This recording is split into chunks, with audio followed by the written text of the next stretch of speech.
Innal hamdalillah hamdan katsiran thayyiban mubarakan fih wa asyhadu an la ilaha illallah wahdahu la syarikalah wa asyhadu anna Muhammadan abduhu wa rasuluh amma ba'd. Alhamdulillah fi hadzal yaumul thulatsa, pada hari Selasa 20 Februari 2024 bertepatan dengan 11 dari Sya'ban 1445 Hijriah. Kita lanjutkan kajian di Fakultas Ilmil Hadis dalam pembahasan Dhawabitul Jarhi wa Ta'dil, patokan-patokan dan ketetapan dalam permasalahan Al-Jarh wa Ta'dil. Dan masih di dalam bab ta'arud bainal jarhi wa ta'dil, maka telah kita bahas di pelajaran yang lalu bagaimana trik-trik dan bagaimana cara mengeluarkan ucapan para ulama dalam permasalahan al-jarh wa ta'dil kepada seorang rawi. Maka banyak sekali jalan-jalan untuk mentarjih.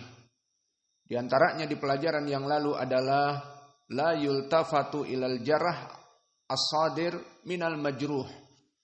Maka kita tidak mengambil jarh yang mana berasal dari orang yang majruh. Maka orang-orang yang dijarah, keadaan manhajnya, hafalannya, maka tidak diambil. Seperti permisalan ucapan Abil Fatah Al-Azdi, Ahmad ibnu Syabib Al-Habti, yang mana Abu Fatah Al-Azdi seorang yang dibincangkan tentang keadaannya, dijarah oleh para ulama. Dan dia menjarah dari rawi yang thiqah, Ahmad ibnu Syabib Al-Habti. Dikatakan mungkarul hadis ghairu murdi. Maka kita tidak menoleh kepada ucapan Al-Azdi, karena Al-Azdi itu sendiri dhaif.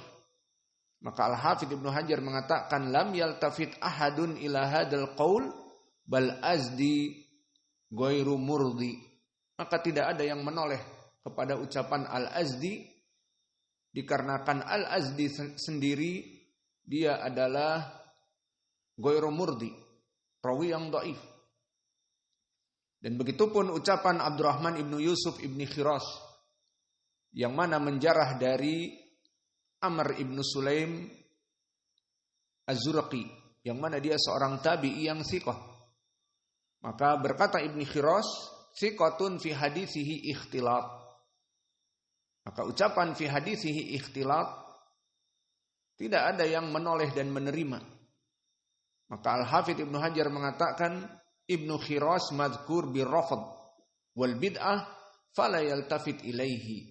Maka Ibnu Khiras mempunyai permasalahan sendiri dari agamanya, Rafidah dan ahli bid'ah. Maka bagaimana ucapannya diterima dalam menjarah rawi yang thiqah ma'ruf. Maka seperti ini telah kita lalui di pelajaran yang lalu, dan juga jalan keluar untuk merojehkan dari ucapan para ulama di saat ta'arud terjadi perbedaan pendapat kepada satu rawi dalam permasalahan jarh wa ta'dil. Juga di kaidah yang ketujuh la yultafat ila jarh yaglibu aladon ana masdarahu dhaif, bahwa kita tidak menoleh kepada ucapan seorang ahli jarhi wa ta'dil di saat diketahui bahwa sumbernya itu dari sanad yang dhaif. Seperti contohnya adalah ucapan Muhammad ibnu Sa'ad, yang mana dia asalnya adalah rawi yang thiqah imam. Namun di saat mencela Abdurrahman ibnu Suraih al-Mu'afiri, yang mana di kalangan para ulama dia adalah rawi yang thiqah, maka berkesendirian Muhammad ibnu Sa'ad mengatakan mungkarul hadis. Maka di sini tidak diambil. Kenapa? Karena berkesendirian. Semuanya para ulama mentautsik Abdurrahman ibnu Suraih, kemudian Ibnu Sa'ad mengatakan mungkarul hadis, dan diketahui Ibnu Sa'ad asalnya dari mana? Dari Al-Waqidi. Dan Al-Waqidi adalah rawi yang dhaif. Oleh sebab itu Al-Hafidz Ibnu Hajar mengatakan lam yultafat ahadun ila Ibni Sa'ad fi hada. Tidak ada yang mengikuti jarah Ibnu Sa'ad kepada Abdurrahman ibnu Suraih mungkarul hadis, karena Abdurrahman ibnu Suraih al-Mu'afiri rawi yang thiqah ma'ruf. Maka ucapan Ibnu Sa'ad di sini taklid kepada Al-Waqidi. Dan Al-Waqidi rawi yang dhaif.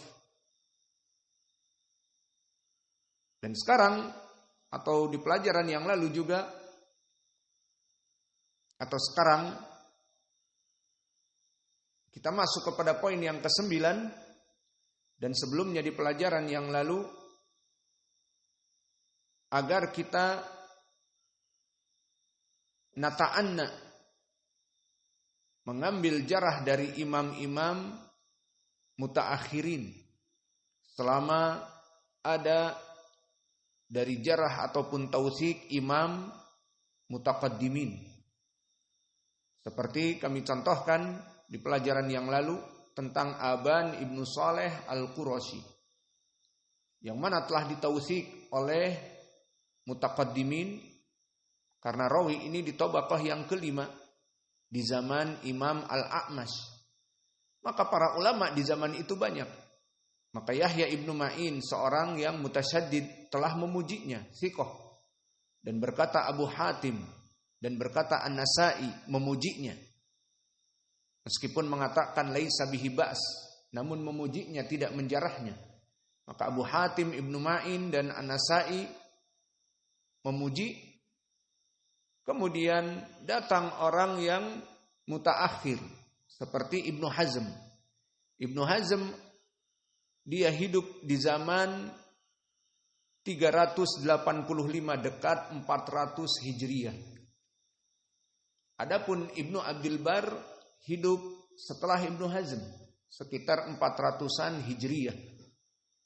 Maka datang orang seperti Ibnu Hazm di zaman hampir 4 abad, 400 tahun, 385, dan Ibnu Abdul Bar yang hidup di 400 tahun Hijriah. Datang dengan pentad'ifan. Maka ulama terdahulu dari itba'it tabi'in dan yang seterusnya memuji dari Aban ibnu Saleh, maka datang Ibnu Hazm, juga Ibnu Abdul Bar yang hidup sekitar 400 Hijriah, menjarah dari Aban ibnu Saleh al-Qurashi. Padahal ulama yang sebelum dia telah mentausiknya. Maka di sini pun dari bagaimana jalan keluar untuk mentarjihkan dari ucapan ulama yang berbeda tentang permasalahan al-jarh wa ta'dil. Dilihat mana yang mutaqaddimin dan dilihat mana yang mutaakhirin. Kemudian kita masuk kepada poin yang ke-9.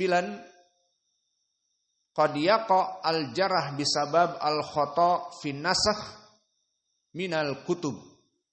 Dan ini tidak dipakai.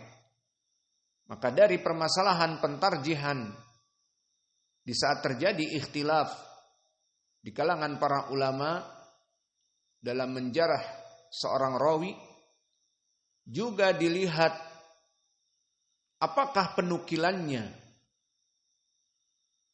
benar atau tidak. Jadi tidak sembarangan si fulan menjarah si fulan, tapi dilihat sanadnya sahih atau tidak. Telah kita lewati masalah itu. Dan dilihat penukilannya benar atau tidak. Apa yang difahami oleh alim ini di saat menjarah, para ulama, apakah memang yang diinginkan maknanya benar atau salah dari penukilan. Dan ini terjadi. Contohnya disebutkan di sini, qala al-Hafidz Adz-Dzahabi fi tarjimati Bishr ibnu Syu'aib ibni Abi Hamzah al-Hamsi, saduqun akhta'a Ibnu Hibban bidzikrihi fi du'afa wa umdatuhu anna al-Bukhari qala taraknahu kadza nukila fawahima alal Bukhari innama qala al-Bukhari taraknahu hayyan sanah ithnai asyarata wa mi'atain.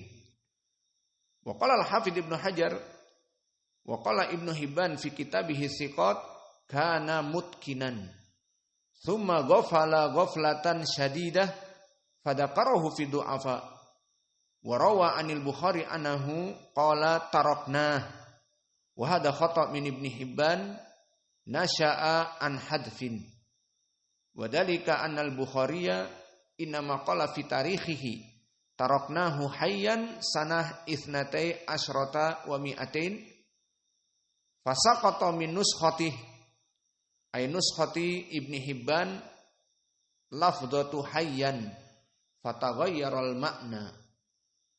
Maka ini ucapan Ibnu Hibban dan ditaklik oleh Adz-Dzahabi di Mizan dan juga oleh Al-Hafidz Ibnu Hajar. Maka masalah yang ke-10 ini, jika kita dapati dari ucapan para ulama yang terjadi ta'arud, di antara para ulama mensikohkan, kemudian di antara mereka mendoifkan, maka bagaimana dari jalan keluarnya? Maka di antaranya melihat kepada nas dari penukilan penjarah, apakah benar penukilannya atau salah. Jadi ingin memeriksa seorang rawi yang hidup di zaman terdahulu, kita sebagai misalnya pentahqiq hadis, datang sanad di Sahih Ibnu Khuzaimah atau di Sahih Ibnu Hibban atau bahkan di Sunan Abi Daud, At-Tirmidzi dan yang lainnya. Maka rawi-rawi yang terdahulu dari salaf, dari itba'ut tabi'in, dari para tabi'in, maka terjadi khilaf di kalangan para ulama. Bagaimana cara mentarjihnya? Di antaranya kaidah seperti ini. Apa? Kita melihat yang menjarah. Apakah yang menjarah itu sumbernya benar dalam penukilan atau salah? Maka di sini contohnya seorang rawi yang bernama Bishr ibnu Syu'aib al-Qurashi al-Hamsi. Makna al-Hamsi adalah dia dari Syam. Maka dia adalah seorang rawi yang thiqah, asy-Syami, dari Syam yang thiqah. Maka telah dithiqahkan oleh Ibnu Hibban itu sendiri. Di dalam kitabnya As-Thiqat, kana mutkinan, bahwa dia hafalannya mutkin. Maka dari sini para ulama mengambil pentausikan Ibnu Hibban, sehingga Al-Hafidz Ibnu Hajar pun menghukumi dia thiqah. Kemudian Ibnu Hibban yang biasanya mutasahil kepada tausik al-majahil, namun di sini di saat menyebutkan kana mutkinan maka diambil karena ada ziyadah ilm, mutkinan, bahwa dia itu orang yang mutkin, tidak hanya sekedar memasukkan di kitab sikotnya, hanya sekedar disebutkan namanya saja. Tapi di sini disebutkan kana mutkinan, maka ini menjadi pendalilan bahwa rawi ini hafalannya kuat. Dan kemudian para ulama membahas tentang keadaan rawi Bishr ibnu Syu'aib al-Himsi ini.